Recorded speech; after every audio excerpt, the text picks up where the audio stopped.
Ankoatra ny fahafantarana ny asan'ny postra hatramin'izay eo amin'ny resaka lojistika sy ny fandefasana entana, taratasy na samy eto Madagasikara na ny eto Madagasikara makany ivelany na ny any ivelany maketo Madagasikara dia isan'ny asa goavana tanterahan'ny postra malagasy ny fikirakirana vola. Isan'ny acteur majeur ny inclusion financière ny postra malagasy, ny voatra sy hanatsara hatrany ny asan'ny postra. Anaraka ny fenitra, isan'ny fanamboan'ny postra malagasy, Jemimara Daniela sy Mamra Samuel.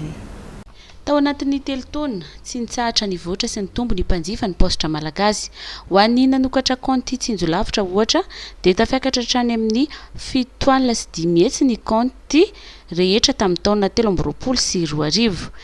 Nahatratra 5.0 taona ny colis avy any ivelany tonga teto Madagasikara raha toka 5.30 taona ny lanjan'ny entana avy eto Madagasikara nakany ivelany. Midika izany fa niverina ny fahatokisan'ny malagasy ny olona rehetra ny postra malagasy.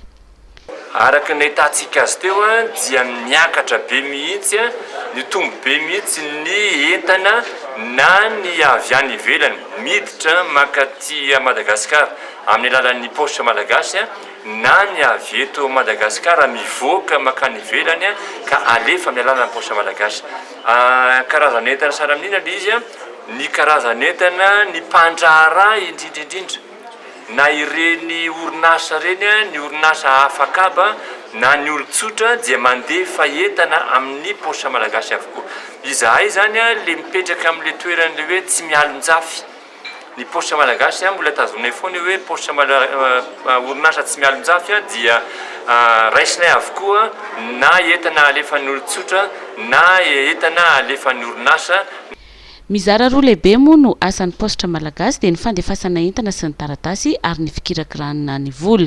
Ity farany izay mivoatra hatrany satria mahery 900 ny agensan'ny postra manerana nosy ary betsaka amin'ireo toerana ireo no tsy misy banky. Atao amin'ny ankapobeny zany dia ataontsika hoe mizara roa ny asa izay ataonay eo amin'ny postra malagasy.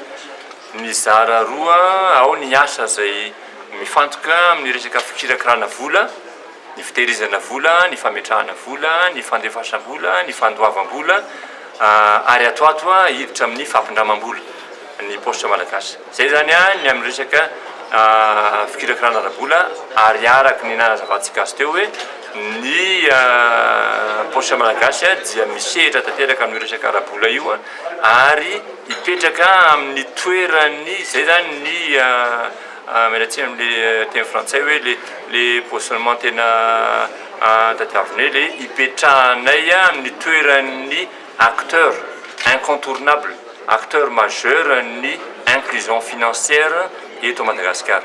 Zay zany asa anankiray ataon'ny postra malagasy.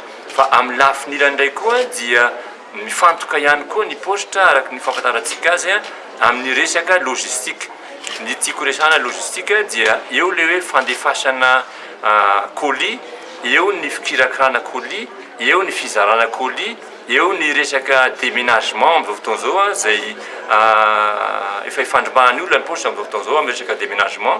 Asa ataonay ihany koa io ankoatra ny fandefasana taratasy na ny eto an-toerana na ny makany ivelany. Ireo ho an'ny taona 2020 sy 2020 mba ho fanatsarana ny asan'ny postra malagasy dia efa nahazo ny agrément d'institution de microfinance na ny IMF sy ny établissement de monnaie électronique ho an'ny fikirakirana ny vola ny postra malagasy ary nahazo ny agrément NACAD ho commissionnaire agréé en douane kosa ho an'ny resaka fandefasana entana.